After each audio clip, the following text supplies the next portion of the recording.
mwanariadha aliye na mapafu ya bomba. Ndio hao za mita 800, mbio za mita 800 wasichana wanakuja vizuri kabisa, wanakuja, wamekwisha kustapa mzunguko huo, ndio huo sasa wanaingia home stretch.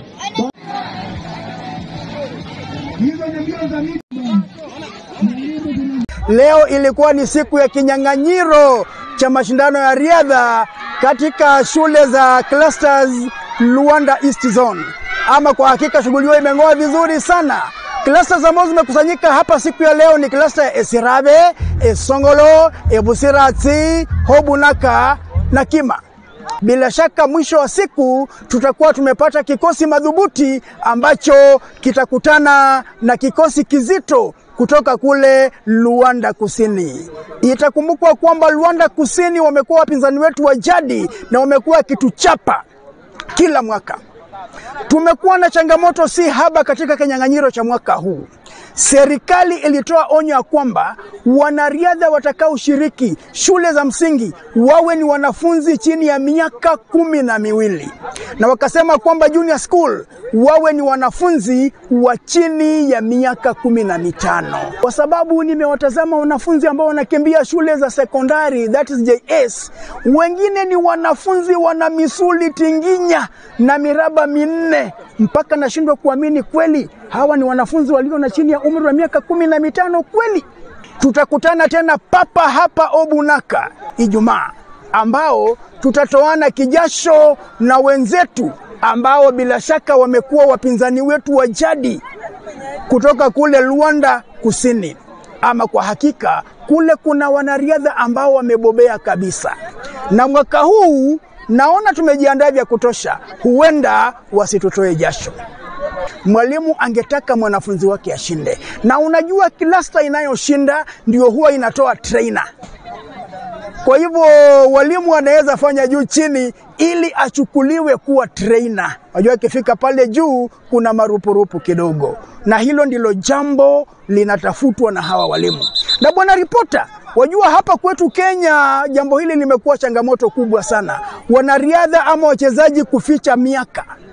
Sijui tutatumia mbinu ipi ili donda ndugu hii iweze kututoka. Lakini najua tukiwa na teknolojia bila shaka tutafua dafu.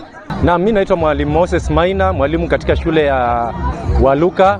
Kwa hakika nina furaha sana kwa huyu mtoto wetu ambaye ni Marion Nanga kuibuka wa kwanza, nambari ya kwanza katika mbio za mita 800, na si mara ya kwanza. Huyu ndiye defending champion wa mwaka jana. Hakika alienda hadi akafuzu mpaka regional level, akaenda hadi kule maeneo ya Busia, na kwa sasa tena amedhihirisha kwamba yeye bado ndiye anayeshikilia hii rekodi ya mita 800.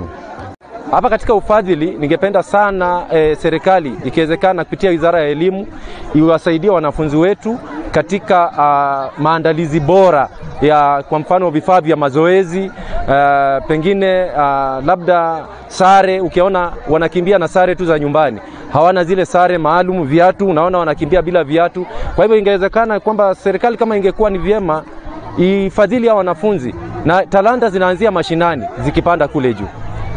Mwaka huu natarajia kufika national, na naomba Mungu aweze kunilinda. Mimi naitwa Kwemba Dennis, mwalimu wa Iblonga Comprehensive School. Tumeng'ang'ana pia, tumejaribu kufaulu. Mmoja wetu walking race, mwanafunzi pale grade 6 ameweza kuchaguliwa kwa walking race, anaitwa Moses Amboy grade 6. Pia tumepata mwanafunzi pale junior school, msichana ambaye anaitwa Sela Mohonja, amechaguliwa kwa mashindano ya wasichana 2000 meters race. Hii sheria ambayo imekuja kwamba wanataka tu wanafunzi ambao kuna umri wa miaka 15 kurudi chini, hapo ni junior school. Tumepata changamoto hapo sana. Unapata mwanafunzi kuna umri wa miaka 16 na ako grade ya 9, miaka 17 yuko grade ya 9, amekataliwa kabisa, na kuna kipaji angependa kushiriki michezo. Pale primary pia wanafunzi wa grade ya 6, kuna wanafunzi ambao walizaliwa 2012 wameambiwa wasijihusishe katika michezo, na grade ya 6 amechujwa, amewekwa njiani. Kwa hivyo hizo ndio changamoto ambazo tumepitia mahali hapa.